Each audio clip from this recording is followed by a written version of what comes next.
ಶಿವಾಜಿ ಜಯಂತ್ಯೋತ್ಸವದ ಮೆರವಣಿಗೆ ವೇಳೆ ಗಲಭೆ ನಡೆದಿರುವಂತಹ ವಿಚಾರ, ಕಲ್ಲು ತೂರಾಟ, ಚಪ್ಪಲಿ ಎಸೆತ ನಡೆದಿದೆ. ಇನ್ನು ಗಾಡಿಗಳಿಗೆ ಬೆಂಕಿ ಹಚ್ಚುವವರೆಗೂ ಕೂಡ ಈ ಒಂದು ಘರ್ಷಣೆ ಆಗಿರುವಂತದ್ದು. ಶಿವಾಜಿ ಭಾವಚಿತ್ರ ಮೆರವಣಿಗೆ ವೇಳೆ ಕಿಡಿಗೇಡಿಗಳು ಈ ರೀತಿಯಾದಂತಹ ಕೃತ್ಯವನ್ನು ಎಸಗಿದ್ದಾರೆ. ಬಾಗಲಕೋಟೆ ಕಿಲ್ಲಾ ಓಣಿಯಲ್ಲಿ ಪ್ರಕ್ಷುಬ್ಧ ಪರಿಸ್ಥಿತಿ ನಿರ್ಮಾಣವಾಗಿದೆ.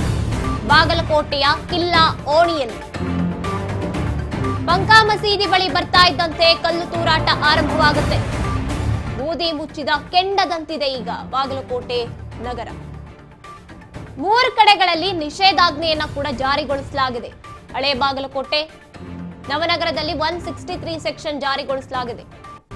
ಇಷ್ಟೆಲ್ಲ ಆಗಿದ್ದು ಶಿವಾಜಿ ಜಯಂತ್ಯೋತ್ಸವದ ವೇಳೆ ಮೆರವಣಿಗೆ ನಡೀತಾ ಇದ್ದಂತಹ ಸಂದರ್ಭದಲ್ಲಿ ನಾವು ದೃಶ್ಯದಲ್ಲಿ ನೋಡ್ತಾ ಇದೀವಿ ಕಲ್ಲು ತೂರಾಟ ನಡೆದಿರುವಂತಹ ಬಳಿ. ಇನ್ನು ಅಲ್ಲಿದ್ದಂಥ ಪೊಲೀಸ್ ಸಿಬ್ಬಂದಿ ಮೇಲೆ ಕೂಡ ಕಲ್ಲು ಬೀಳುತ್ತೆ. ಅಂದ್ರೆ SP ಮೇಲೆ ಕಲ್ಲು ಬಿದ್ದಿದ್ದಂಥದ್ದು. ಸ್ವತಃ ಅವರೇ ಮಾತಾಡ್ತಾರೆ, ಏನು ನಡೆದಿಲ್ಲ, ಏನು ಪರವಾಗಿಲ್ಲ, ಯಾರಿಗೂ ಕೂಡ ಯಾವುದೇ ಜನಸಾಮಾನ್ಯರಿಗೆ ಯಾವುದೇ ರೀತಿಯಾದಂತಹ ಸಮಸ್ಯೆ ಆಗಿಲ್ಲ ಅಂತ ಹೇಳ್ತಿದ್ದಾರೆ. ಆದ್ರೆ ಇಂಥ ಪರಿಸ್ಥಿತಿ ನಿರ್ಮಾಣ ಆಗಿರುವಂತದ್ದೇ ಇಲ್ಲಿ ನಾವು ಯೋಚನೆ ಮಾಡಬೇಕಾಗುತ್ತೆ. ಬೆಂಕಿ ಹಚ್ಚೋವರೆಗೂ ಕೂಡ ಈ ಗಲಭೆ, ಕಲ್ಲು ತೂರಾಟ, ಚಪ್ಪಲಿ ಎಸೆತದಿಂದ ಬೆಂಕಿ ಹತ್ಕೊಳ್ಳೋವರೆಗೂ ಕೂಡ ಗಲಭೆ ಹೆಚ್ಚಾಗಿದೆ. ಶಿವಾಜಿ ಭಾವಚಿತ್ರವನ್ನ ಮೆರವಣಿಗೆ ಮಾಡ್ತಾ ಇದ್ದಂತ ವೇಳೆ ಕಲ್ಲು ತೂರಾಟ ಆಗಿದೆ. ಪೊಲೀಸರ ಮೇಲೂ ಕೂಡ ಕಲ್ಲು ತೂರಿದ್ದಾರೆ ಕಿಡಿಗೇಡಿಗಳು. ಚಪ್ಪಲಿ ಕಲ್ಲನ್ನ ಕಿಡಿಗೇಡಿಗಳು ಪೊಲೀಸರ ಮೇಲೆ ಕೂಡ ಎಸೆತಾರೆ. 3 ತಳ್ಳೋ ಗಾಡಿಗಳಿಗೆ ಬೆಂಕಿಯನ್ನ ಕೂಡ ನೀಡಿದ್ದಾರೆ. 2 ಪ್ರಕರಣದ ಬಗ್ಗೆ ತನಿಖೆಯನ್ನ ನಡೆಸ್ತಾ ಇದ್ದಾರೆ ಪೊಲೀಸರು. ದೃಶ್ಯಾವಳಿಗಳನ್ನ ಪರಿಶೀಲನೆ ಮಾಡ್ತಾ ಇದ್ದಾರೆ ಪೊಲೀಸರು. ಶಿವಾಜಿ ಭಾವಚಿತ್ರದ ಮೆರವಣಿಗೆ ಮಾಡ್ತಾ ಇದ್ದಂತಹ ಸಂದರ್ಭದಲ್ಲಿ ಇಂಥ ಪರಿಸ್ಥಿತಿ ನಿರ್ಮಾಣ ಆಗಿದೆ. ಪೊಲೀಸರ ಮೇಲೂ ಕೂಡ ಕಲ್ಲನ್ನ ತೂರಿದ್ದಾರೆ ಕಿಡಿಗೇಡಿಗಳು. ಇನ್ನು ಅಲ್ಲಿ ಏನೇನು ವಿಡಿಯೋ ಸಿಗುತ್ತೆ, ದೃಶ್ಯಾವಳಿಗಳು ಸಿಗುತ್ತೆ, ಅದರ ಅನ್ವಯ ಈಗ ಪರಿಶೀಲನೆಯನ್ನ ಪೊಲೀಸರು ನಡೆಸ್ತಾ ಇರುವಂತದ್ದು. ಎಲ್ಲಿಂದ ಆರಂಭ ಆಯ್ತು ಇದು, ಯಾರಿದಕ್ಕೆ ಕಾರಣ ಆಯ್ತು, ಕಿಡಿಗೇಡಿಗಳು ಎಲ್ಲಿಂದ ಬಂದ್ರು ಅಥವಾ ಅಲ್ಲಿ ಅವರೇ ಆಗಿದ್ರು ಕೂಡ ಯಾಕೆ ದ್ವೇಷ?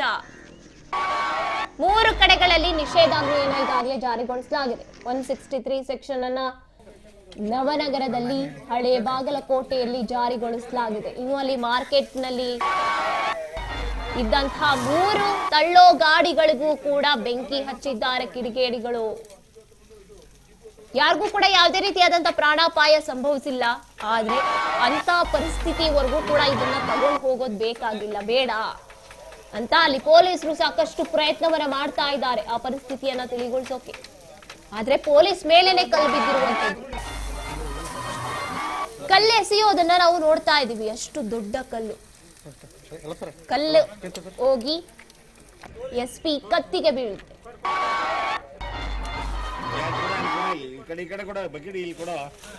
ಶಿವಾಜಿ ಜಯಂತ್ಯೋತ್ಸವದ ಅಂಗವಾಗಿ ಶಿವಾಜಿಯ ಫೋಟೋನ ಇಟ್ಕೊಂಡು ಮೆರವಣಿಗೆ ಮಾಡ್ಕೊಂಡು ಬರ್ತಾ ಇರ್ತಾರೆ.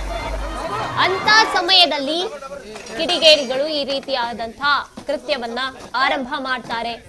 2 ಗುಂಪುಗಳ ನಡುವೆ ಆರಂಭ ಆದಂತ ಈ ಕಿತ್ತಾಟ ಈಗ ಇಡೀ ಗ್ರಾಮನೇ, ಇಡೀ ಬಾಗಲಕೋಟೆನೆ ಆವರಿಸ್ಕೊಂಡ್ಬಿಟ್ಟಿದೆ ಅಂತ ಹೇಳ್ಬೋದು. ಗಾಡಿಗಳಿಗೆ ಬೆಂಕಿ ಹಚ್ಚಿದ್ದಾರೆ. ಇನ್ನು ಮುಂದೆ ಹೋಗ್ತಾ ಹೋಗ್ತಾ ಎಲ್ಲಿಗೆ ಹೋಗಿ ನಿಲ್ಲುತ್ತೆ ಇದು ಅಂತ ಗೊತ್ತಾಗ್ತಾ ಇಲ್ಲ.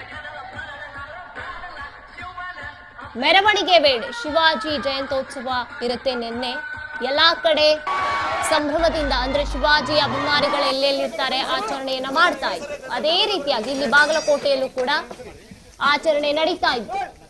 ಮೆರವಣಿಗೆ ನಡ್ಕೊಂಡು ಇನ್ನೇನು ಮುಗಿತಾ ಬಂತು ಆಚರಣೆ ಅನ್ನೋ ಸಂದರ್ಭದಲ್ಲಿ ಈ ಒಂದು ಭುಗಿಲೆದ್ದಿರುವಂತದ್ದು ಈ ಘರ್ಷಣೆ. ಈಗ 144 ಸೆಕ್ಷನ್ ಜಾರಿಗೊಳಿಸಿದ್ರು. 4 ಕಡೆ 163 ಸೆಕ್ಷನ್ ಅನ್ನ ಕೂಡ ಈಗ ಜಾರಿಗೊಳಿಸಲಾಗಿದೆ. ಯಾರು ಕೂಡ 4 ಜನಕ್ಕಿಂತ ಹೆಚ್ಚು ಜನ ಎಲ್ಲೂ ಸೇರ್ಕೊಳ್ಳೋಗಿಲ್ಲ ಒಟ್ಟಾಗಿ. ಆಮೇಲೆ ಯಾವುದೇ ರೀತಿಯಾದಂತಹ ಮಾರಕ ವಸ್ತುಗಳನ್ನ, ಮಾರಕಾಸ್ತ್ರಗಳನ್ನ ತಗೊಂಡ್ ಬರಂಗಿಲ್ಲ.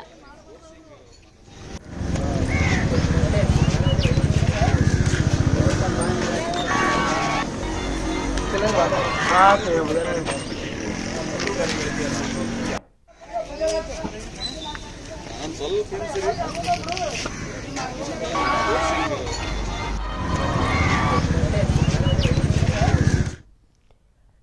ಬಗ್ಗೆ ಮತ್ತಷ್ಟು ಮಾಹಿತಿಯನ್ನ ನಮ್ಮ ಪ್ರತಿನಿಧಿ ಮುರುಗೇಶ್ ನೀಡ್ತಾರೆ. ಎಸ್ ಮುರುಗೇಶ್, ಈಗ ಬೆಂಕಿ ಹಚ್ಚೋವರೆಗೂ ಕೂಡ ಈ ಎರಡು ಗುಂಪುಗಳ ಗಲಭೆ ಪರಿಸ್ಥಿತಿ ನಿರ್ಮಾಣ ಆಗಿದೆ. ಇನ್ನು SP ಕೂಡ ಮಾತನಾಡ್ತಾರೆ, ಎಲ್ಲ ಸರಿ ಹೋಗಿದೆ, ಯಾವುದೇ ರೀತಿಯಾದಂತಹ ಸಮಸ್ಯೆ ಆಗಿಲ್ಲ ಅಂತ. ನಿಜಕ್ಕೂ ಏನಾಗ್ತಿದೆ ಅಲ್ಲಿ ಅಂತ? ಗಾಯತ್ರಿ, ಈಗಾಗಲೇ ನಿನ್ನೆಷ್ಟೇ ಒಂದು ಮಧ್ಯರಾತ್ರಿ ಸಮಯದಲ್ಲಿ ಒಂದು ಶಿವಾಜಿಯ ಒಂದು ಮಹೋತ್ಸವದ ಅಂಗವಾಗಿ ಮೆರವಣಿಗೆಯನ್ನು ಹಮ್ಮಿಕೊಳ್ಳಲಾಗಿತ್ತು. ಆ ಮೆರವಣಿಗೆ ಹಮ್ಮಿಕೊಂಡ ಸಂದರ್ಭದಲ್ಲಿ ಏನು ಕೆಲವೇ ಒಂದು 5 ನಿಮಿಷಗಳಲ್ಲಿ ಮೆರವಣಿಗೆ ಮುಕ್ತಾಯವಾಗುವ ಸಂದರ್ಭದಲ್ಲಿ ಕೆಲವು ಕಿಡಿಗೇಡಿಗಳಿಂದ ಏನು ಒಂದು ಕಲ್ಲು ತೂರಾಟ ಆಯಿತು. ಅದರ ನಂತರದಲ್ಲಿ ಕೂಡ ಒಂದು ಚಪ್ಪಲಿ ಎಸೆತಾಯಿತು. ಹೀಗಾಗಿ ಅದು ಒಂದು ಉದ್ವಿಗ್ನ ಪರಿಸ್ಥಿತಿ ನಿರ್ಮಾಣವಾಯಿತು ಅಂತ ಹೇಳ್ಬೋದು. ಒಂದು SP ಅವರ ಮೇಲೆ ಅಲ್ಲಿ ಇರ್ತಕ್ಕಂಥ ಸಿಬ್ಬಂದಿ ಮೇಲೆ ಒಂದು ಕಲ್ಲು ಬಿದ್ದಂತ ಈಗಾಗಲೇ SP ಅವರು ಹೇಳಿದ ಪ್ರಕಾರ ನನ್ನ ಮೇಲೆ ಕಲ್ಲು ಬಿದ್ದಿದೆ, ಸ್ವಲ್ಪ ಸಣ್ಣ ಪುಟ್ಟ ಗಾಯ ಆಗಿದೆ ಅನ್ನೋ ಮಾತನ್ನ ಕೂಡ ಹೇಳಿದ್ರು.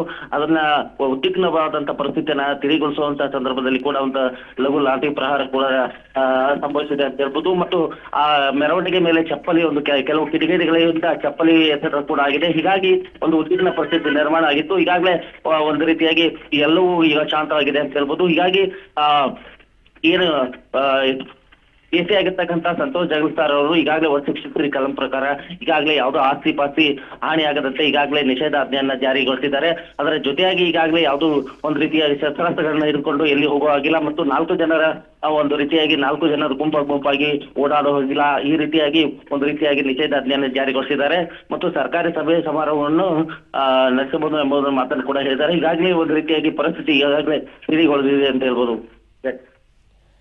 ಆಗಿದ್ರೆ ಇದು ಆರಂಭ ಆಗಿದ್ದು ನಿಜಕ್ಕೂ ಕೂಡ ಇಲ್ಲಿ ಮುಂಚೆಯಿಂದನೂ ಶಿವಾಜಿ ಅಂದ್ರೆ ಆಗದೆ ಇರೋರು ಯಾರಾದ್ರೂ ಇದ್ರಾ?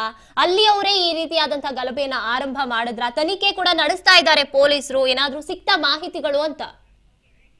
ಗಾಯತ್ರಿ, ಈಗಾಗಲೇ ಪೊಲೀಸರು ನಿನ್ನೆ ಸಾಕಷ್ಟು ಬಂದೋಬಸ್ತಿ ಇದ್ರು ಕೂಡ ಒಂದು ಪ್ರಕರಣದಲ್ಲಿ ಈ ರೀತಿಯಾಗಿ ಒಂದು ಘಟನೆ ನಡೆದಿದೆ ಅಂತಗಳು ಕೆಲವು ಕಿಡಿಗೇಡಿಗಳಿಂದ ಈ ರೀತಿ ಆಗಿದೆ ಎಂಬ ಮಾತನ್ನು ಕೂಡ ಒಂದು ಜಿಲ್ಲಾ ವರಿಷ್ಠಾಧಿಕಾರಿಗಿಂತ ಇದು ಏನು ಸಿದ್ಧಾರ್ಥ್ ಗೋಯಲ್ ಅವರು ಹೇಳಿದ್ದಾರೆ. ಹೀಗಾಗಿ ಯಾರು ಯಾವ ಉದ್ದೇಶಪೂರ್ವಕವಾಗಿ ಮಾಡಿದ್ದಾರೆ ಏನೋ ಎಂಬುದನ್ನ ಈಗಾಗಲೇ ಒಂದು ತನಿಖೆಯನ್ನು ಆರಂಭಿಸಿದ್ದಾರೆ. ತನಿಖೆ ನಂತರ ಈಗಾಗಲೇ ಯಾರನ್ನು ಈಗಾಗಲೇ ಆಕ್ಷನ್ ಮಾಡಿಲ್ಲ. ಹೀಗಾಗಿ ಅವರನ್ನ ಈಗಾಗಲೇ ಅದನ್ನ ಏನು CCTV ಫುಟೇಜ್ಗಳಾಗಿರ್ಬೋದು ಮತ್ತು ವಿಡಿಯೋ ಚಿತ್ರೀಕರಣ ಡ್ರೋನ್ ಮೂಲಕ ಈಗಾಗಲೇ ಚಿತ್ರೀಕರಣ ಆಗಿದೆ. ಅವನ್ನೆಲ್ಲವೂ ಸೂಕ್ಷ್ಮವಾಗಿ ಚಿತ್ರೀಕರಿಸಲಾಗಿದೆ. ಅವನ್ನ ಇಟ್ಕೊಂಡು ಈಗಾಗಲೇ ಒಂದು ಯಾರು ಈ ರೀತಿಯಾಗಿ ಒಂದು ಕಲ್ಲು ತೂರಾಟ ಮಾಡಿದ್ದಾರೆ ಅಂತವರ ವಿರುದ್ಧ ಕ್ರಮ ಕೈಗೊಳ್ಳಲು ಈಗಾಗಲೇ ಪೊಲೀಸ್ ಅಧಿಕಾರಿಗಳು ಮುಂದಾಗಿದ್ದಾರೆ ಅಂತ ಹೇಳ್ಬೋದು.